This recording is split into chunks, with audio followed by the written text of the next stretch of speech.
to welcome everyone. My name is Anna Rose. I'm the Exhibition and Programming Associate at the Wende. Thanks so much for tuning in today for our lunchtime talk series, Cold War Spaces.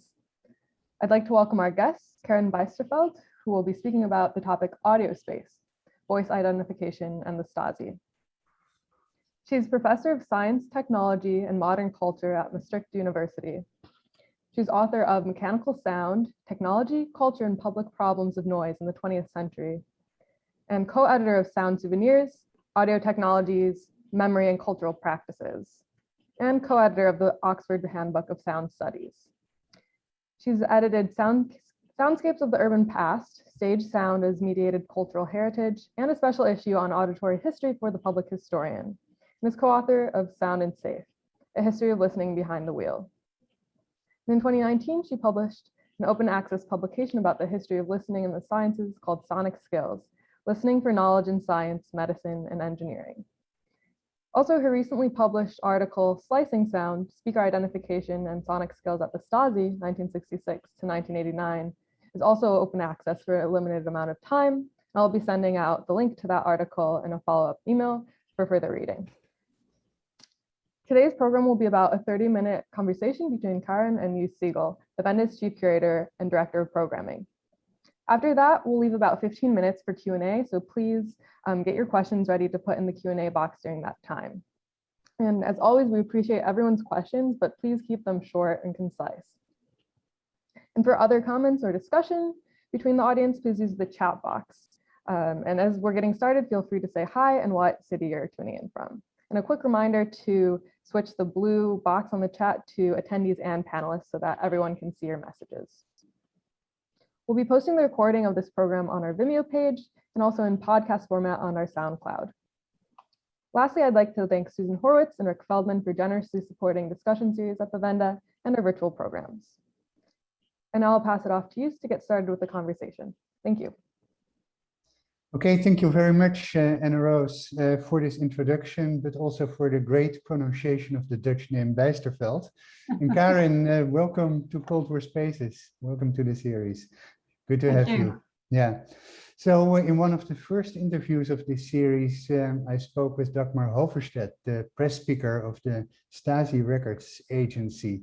And that was about the impact of the Stasi on people's daily lives. But with you, we're going to speak about a very specific aspect of the Stasi, their voice recognition or voice identification, I should say, program, which they developed since 1969 together with the KGB and the Humboldt University in East Berlin up to the very end of the GDR in 1989. So my first question to you is, first of all, how did you get involved in this research topic, and also why did the Stasi try to find a way to develop this idea of voice identification? Well, I came to know about it actually during a university reception. So I had been working on sound for quite a while, as Anna Rose already explained. And this was in the 90s. And an acquaintance was introducing me to a voice identification expert. Because they said, you need to talk to each other because you work both on sound. And he told me about Alexander Solzhenitsyn's novel, The First Circle, and that the Russians apparently had been working on voice identification already. I don't read any Russian. And I thought, well, if the Russians did this, then probably the Stasi did it. I do read German. And so I sent out a request. It took a while, but actually I got, after 1.5 years, a big box of many, many files about voice identification. And that it took so long was because the Stasi needs to blacken the names of those who are monitored. Now, and why did the Stasi have their interest? Well, initially and officially, it was because they wanted to know who were behind all kinds of anonymous and anonymous calls to state authorities, to the Stasi itself, to private persons with all kinds of threatening messages, like, you know, bomb threats or simply murder threats. Sometimes fake calls, just to make sure that the Stasi was busy with all kinds of things so that they can devote time to other issues. They wanted to know that, but over time it became clear that they were also simply very interested to know who was behind all the wiretaps they did, if they didn't know already whom they were listening to. And Right. so they were also interested in all kinds of dissident activities. So everything that they called, you know, the activities by political enemies. Right, right. So real criminals and just political opponents. Both real criminals and Right, right. yeah. So you mentioned that in the late 1980s, some of the Stasi officers actually complained about the KGB, which they thought was withholding information from them. And that struck me, because why would the KGB not fully cooperate with the Stasi as they want to achieve the same goal, basically? Yeah, well, they said this when they were looking back at the entire trajectory as of the 1960s. And so in the beginning, the Russians weren't entirely sure how the GDR would develop over time, you know, what kind of state it would be. And I think in general, secret services, state security organizations, you know, would you give all your best knowledge, or, you know, the newest insights to the people you are collaborating with? You never know exactly what will happen, right? So the newest, most expensive equipment and knowledge they kept for themselves. At least that's what the Stasi officials said. Yeah, it's interesting, this form of distrust between the secret services. Yeah. So you mentioned in your recent article that the Stasi actually mixed two modes of operation. You call it the logics of forensics and the logics of surveillance. And you also argue that they got in trouble by making this, by this confusion. Can you briefly explain what these two logics are and why it was detrimental to the goals of the Stasi? Yeah, well, so in voice identification, you want to know who is behind a particular voice. And this is used in normal forensic practice in democratic states to you know, to actually find out who is behind a criminal act, behind the fact, right? First, you do there's some criminal activity, and then you try to find out who is behind it. For instance, a kidnapper who wants to blackmail people who make a call. Yeah, you would then try to find out who is this person, and what you would normally then do, you try to find out who could have a motive, right? Who could be this suspect, and then you try to once you have selected the suspects, you might try to find or make recordings of their voice, and then you are going to compare, and then you have a relatively small set of comparisons, right? Right. And in some cases, even what scientists might call a closed set, that you're almost sure that one of the persons is actually the one on the recording. Now, what the Stasi, this is what they did as well. But on top of that, they had a surveillance logic, because they were interested in anything citizens could do against the state. And they were not only interested in people who had already done something, what they didn't like, but also they had all kinds of preemptive activities. They were constantly monitoring people, they were wiretapping people who could potentially do something. And so this was a kind of preemptive logic. And in that logic, they also created recordings of those who might be become a problem in the future. Mhm. So that's what I call the surveillance logic. Right, right. So that's before the fact and after the fact. After in the fact. fact, yeah, just Yeah, preemptive right. and yeah. Yeah, and why was it a problem for the Stasi to mix up these categories? Yeah, because that would mean that you know, if so, you have a particular call, you have wiretap, you don't know who that is, then you have a voice, and you need to compare that to a set of voices that you already have, because that's what the Stasi did. They created a speaker archive, a voice archive. Right. And, you know, at the height of it, they had over 3,000 voices. Mm-hmm. But of course, that's, you know, if you have no idea, it's just, if you just only on the basis of the voice want to compare, then that's a lot. It takes a lot of time to compare. Right.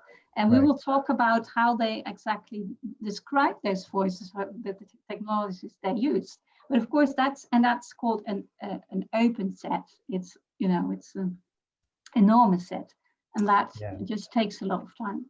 Yeah, I understand. So we will talk more and specifically about voice identification, but you also mentioned that the Stasi was interested in background sounds from tapped telephone conversations, etc. Yeah. So what kind of sounds were they trying to identify, and why was that important?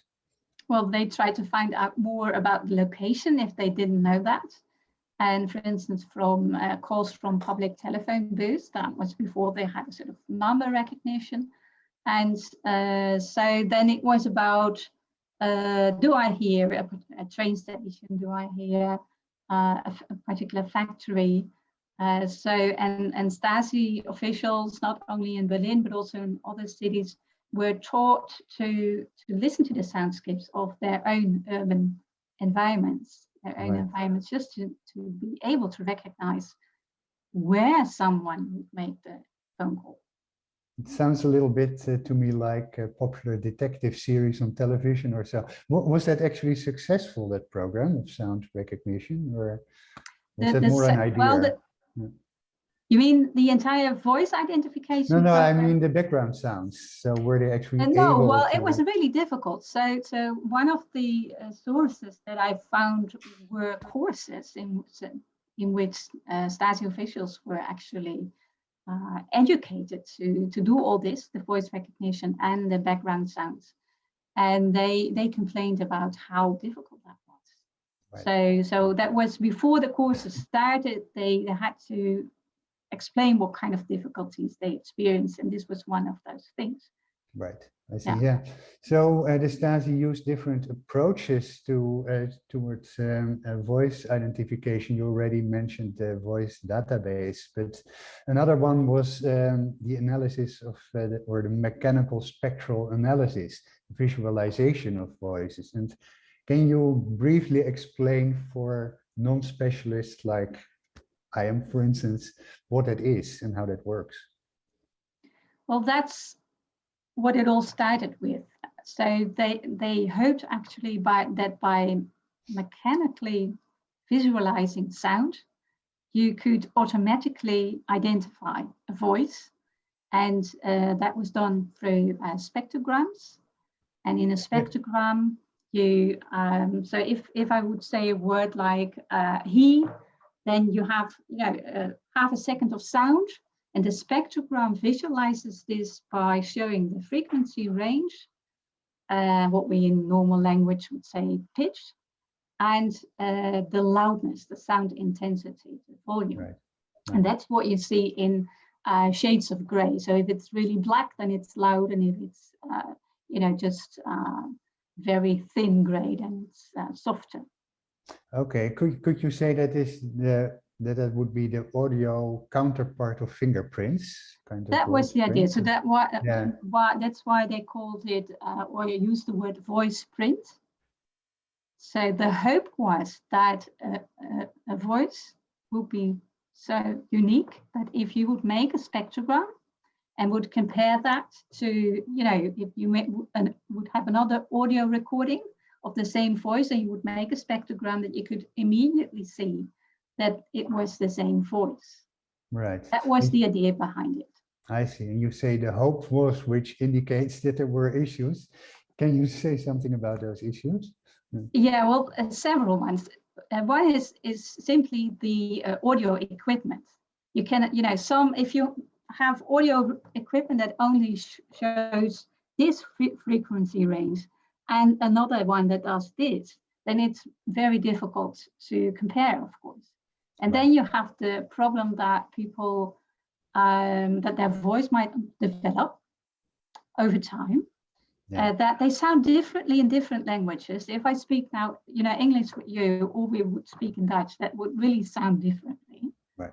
And then, of course, issues like emotion and, are you angry or not? That affects the sound. And people can also mimic a particular voice. So it wasn't so unique, at least at that time. It wasn't possible to show the characteristics in such a way automatically as they hoped. But in the beginning, in the early 1960s, and that was because they had read about this in the United States. There was a Bell Labs person, Lawrence Kesta, who actually hoped that he could do this and that this would help, all kinds of legal cases. So he really tried to sell it and published about it in Nature. So there, it also came simply from publications in the US. So they more or less imported this idea from the Cold War enemy. Yeah, and of course it was older. So so Bell Labs had already worked on this in 1947, and it's already you can also see in Solzhenitsyn books that. But in his book that the Soviets had knowledge about that. It was also published. So, I mean, it was possible, but not all aspects and not all technologies were known. Right. So let's talk a little bit about that voice database. You already mentioned the role of equipment, etc., and how hard it can be to compare voices from different kinds of tape recorders or cassettes. How did they actually try to manage that problem? Did they try to achieve the conditions that made it possible to compare these voices? Yeah. So for the spectrograms, for making the spectrograms, it was very important that the acoustical conditions in which the recordings were made were very similar. So, for instance, they made sure that in public telephone booths, the resonance would only be 1 second, and people really had to do this, checking the acoustics and then doing something with curtains, etc. And sometimes they made a recording of people who they invited for a hearing or who were arrested, and in those studios they tried to create the same acoustics. So that was one way in doing that. And another way, and that was very important, was especially in this preemptive work, they tried to make sure that if they made a recording of a particular voice, they will get the full range of the voice in all kinds of emotions. So someone would then be called, for instance, just as if it was a telephone operator, someone trying to fix something, technically, and then they try to start a conversation with someone and try to make him or her angry, for instance. Right, interesting, yeah. So you always hear about the omnipresence of the Stasi in East German society, and therefore I was very surprised to read that they actually had to deal with a very concrete problem, and that is a shortage of cassette tapes. Yeah. And it's quite hilarious actually how you described they got to these cassette tapes. Can you tell that story? Yeah, well, especially in the 60s, they still had sufficient materials, but over time there were all kinds of budget problems, and the tapes were expensive, and of course they needed a lot, and so they tried to reuse it. And one of the ways in which they, or one way in which they got extra tapes was actually asking them from people who traveled from the west to the east. They just said, well, give us your tape. And this is what someone told me, that it's still audible. If you just go through the tapes, you then suddenly hear Western music, Schlager, amidst recordings of conversations. Yeah. And how did they ask that? Did they say, would you be so kind to give us, donate us your tapes? Or I don't know how they exactly asked it, but they got it. Interesting, interesting. So going a little bit deeper into voice identification, you mentioned that voice analysis at the Stasi was based on a quite large number of criteria. And I just mentioned pitch, volume, sound color, tension, tempo of speech, speech rhythm, speech fluency, speech impediments, use of accents and dialect, articulation, closure of sentences, speech style. That is quite a lot. And I wonder, how effective are these categories actually in describing the uniqueness of a voice? Was it helpful or was it just confusing? Well, perhaps first I have to say that when the Stasi realized that it would be very difficult to do it through spectrograms, also because there was a lot of distortion on the lines, for instance, they decided to also do audio analysis. And in this audio analysis, it was important to listen to those voices. But how do you compare voices? Then you have to analyze those voices, and then you need all those classifications that you just mentioned, right? And well, for instance, something like pitch, if you have to describe it, they started with things like a deep voice or a very deep voice. Now, what is a deep voice to you and what is a deep voice to me? It might be very different. So that was quite subjective.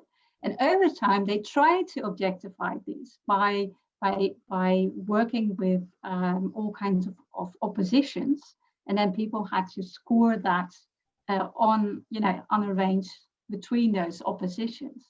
But over time, if you change the criteria in a way, change the wordings, and then the downside is that the descriptions are not so comparable anymore.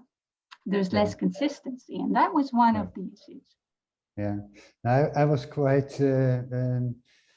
surprised actually by how someone in some of the Stasi documents you read and published about these voices are described. For instance, someone says a voice is intellectually pertinent, or someone else says a voice is simple, is of a simple primitive personality. That sounds evocative, but also extremely subjective. So then the question, did this database of voices actually work in practice? What was the score? What was the matching score?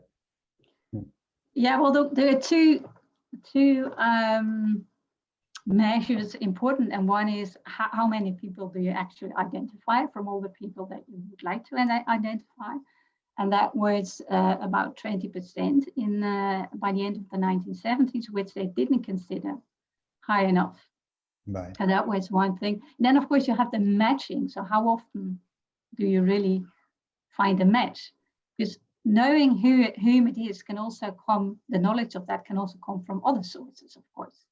Not only from the actual comparison, but the matching figures were very, very low. And so they were really disappointed about what they could do.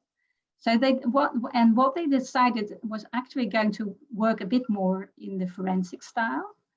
But then in the Stasi and GDR context, meaning that what they said is we also need to use political operative knowledge, so knowledge that they had gathered about who could be a dissident, who were active in all kinds of, what they considered the activities that were dangerous to the state. And by combining that information with the actual voice identification, they were able to get better figures. At least that's what they said. So then over time, they would say in 1 year it was only 20%, and then they said by the 80s it was about 40-50%. Okay, that's actually sound not that bad at all. So we are almost moving to the Q&A, and if you have questions, please put them in the Q&A box where I will look for them and read them. But before we go there, I have one final question. That is about how the Stasi actually archived all this information, and if they did it in a way that was efficient and effective.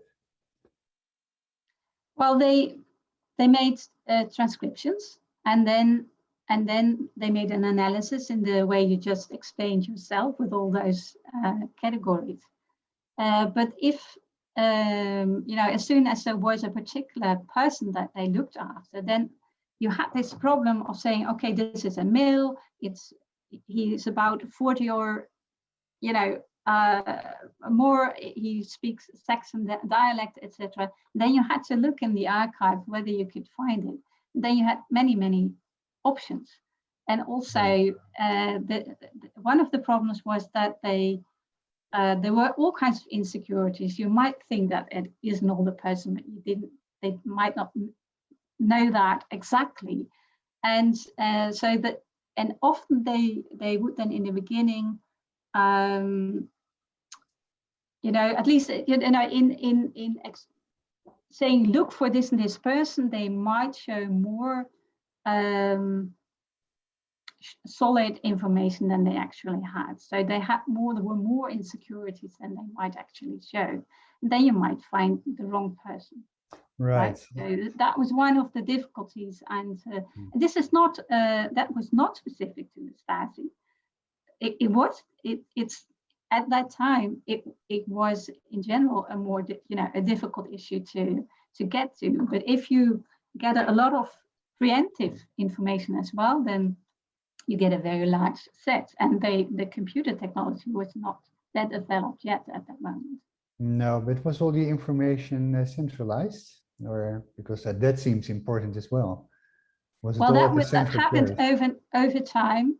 It was digitalized, but by the end they actually started the entire process over again by focusing not on those very detailed descriptions, but on just enough sonic information to identify.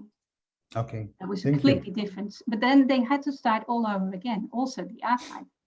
Right. Yeah, amazing. Thank you very much. We are going to the Q&A. We have a few questions already. Marty Cisner writes or asks, how did various East Bloc Slavic accents affect GDR identification processes? Did the Stasi overcome the accents issue? They didn't. Actually, the Stasi officials who did the courses already complained about not fully understanding and being able to identify all German accents, let alone, so often they could only the dialect of their own region. So even within Eastern Germany and wider, they had difficulties. Thank you. Next question is by Matt Smith. The Stasi tried to collect sense too by making those interrogated.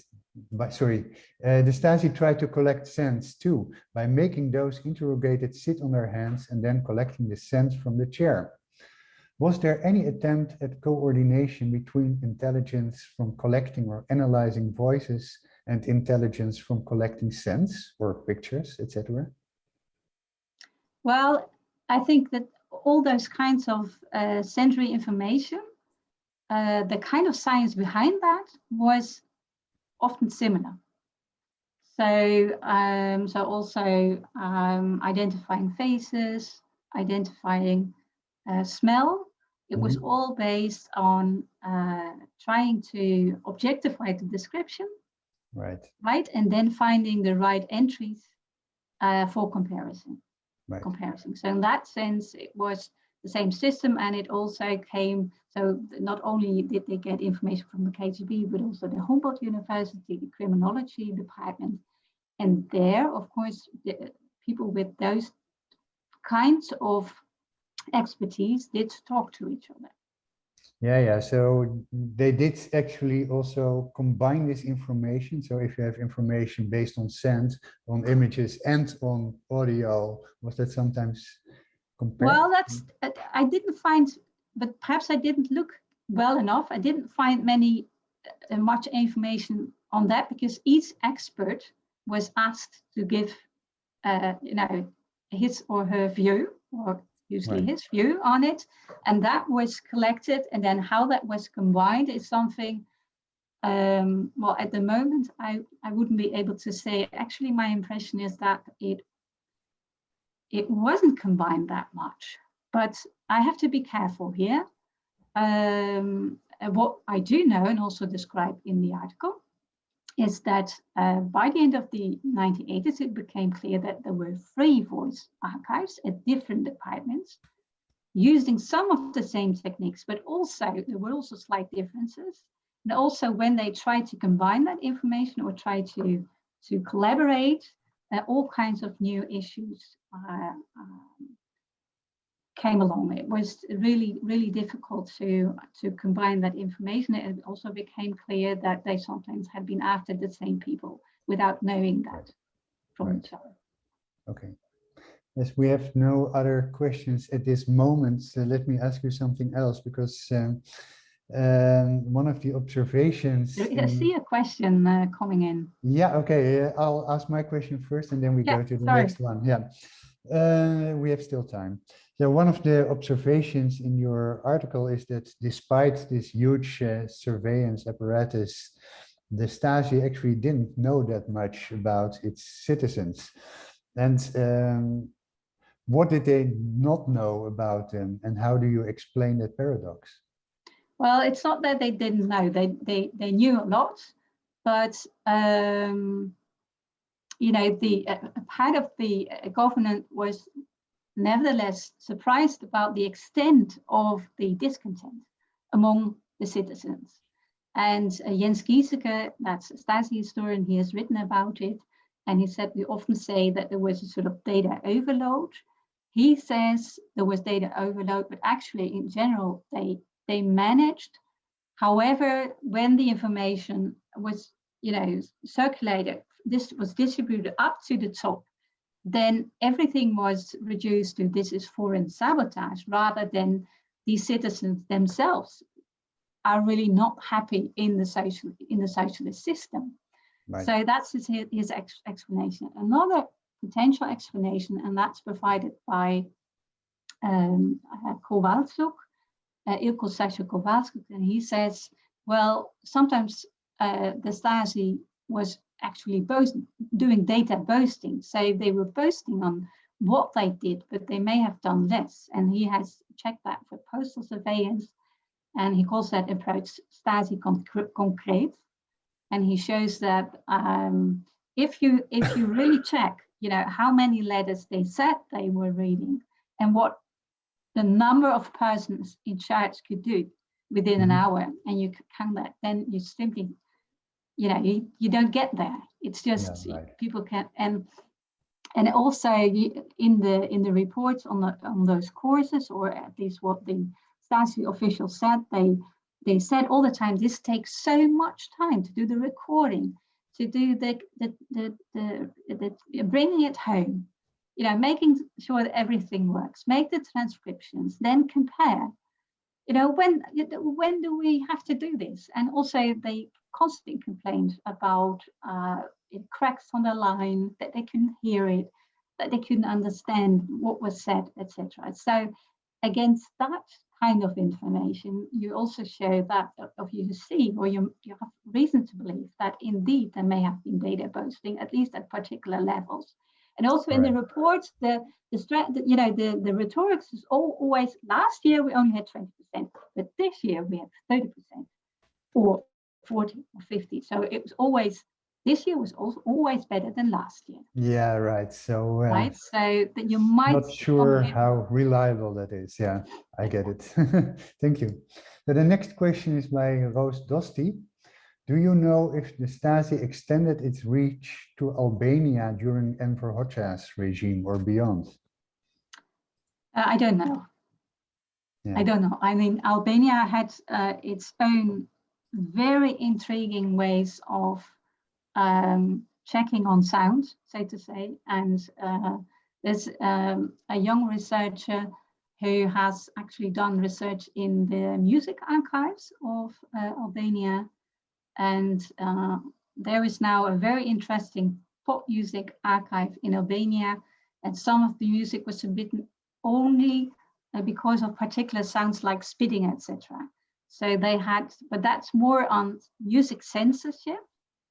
Right. And so that's, I know that that there has been done research on that particular topic, but I don't know.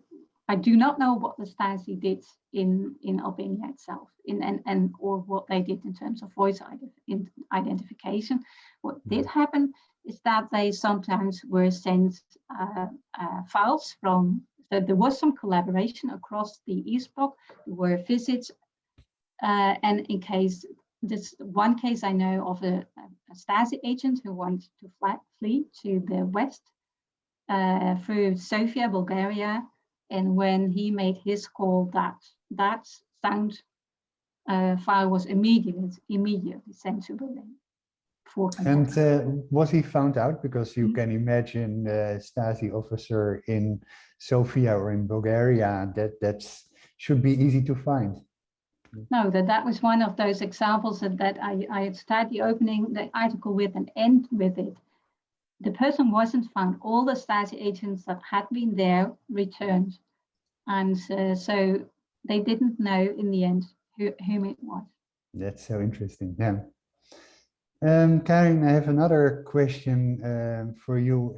In the more theoretical part of your article, you distinguish between three purposes of listening. You mentioned monitory, diagnostic, and explanatory listening. Exploratory, yeah, sorry. Yeah, and then three ways of listening: synthetic, analytic, and interactive.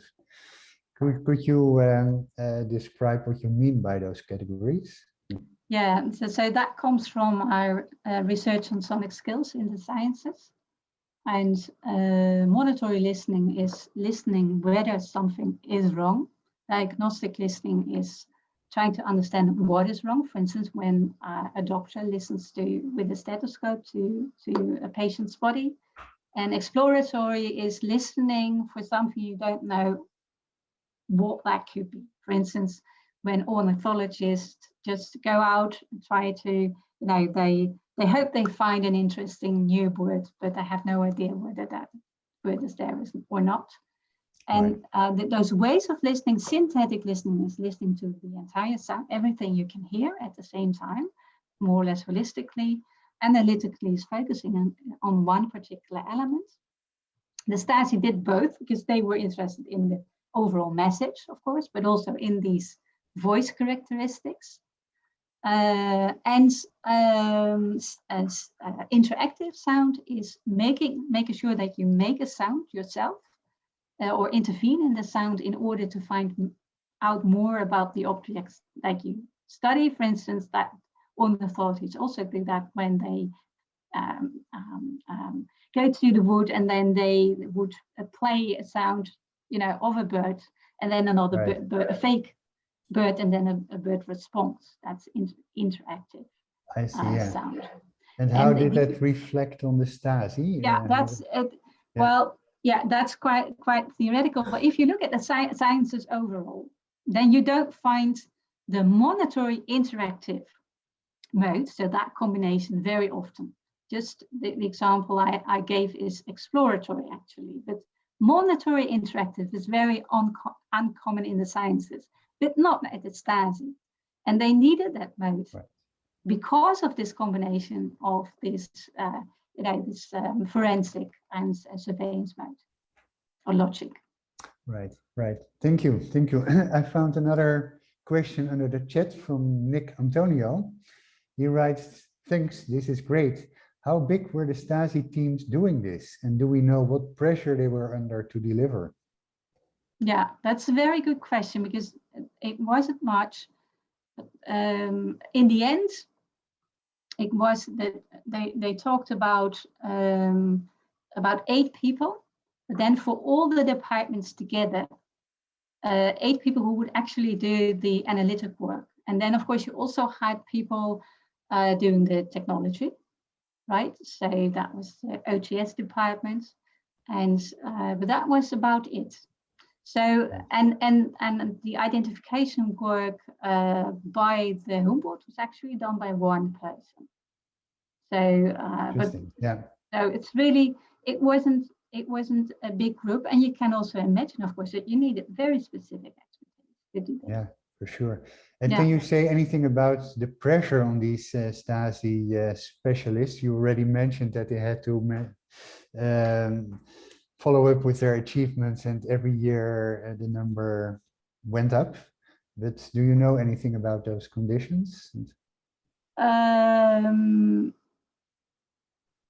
Well, I think overall at the Stasi, people simply had to create a particular production. That was the idea. Indeed, it had to go up.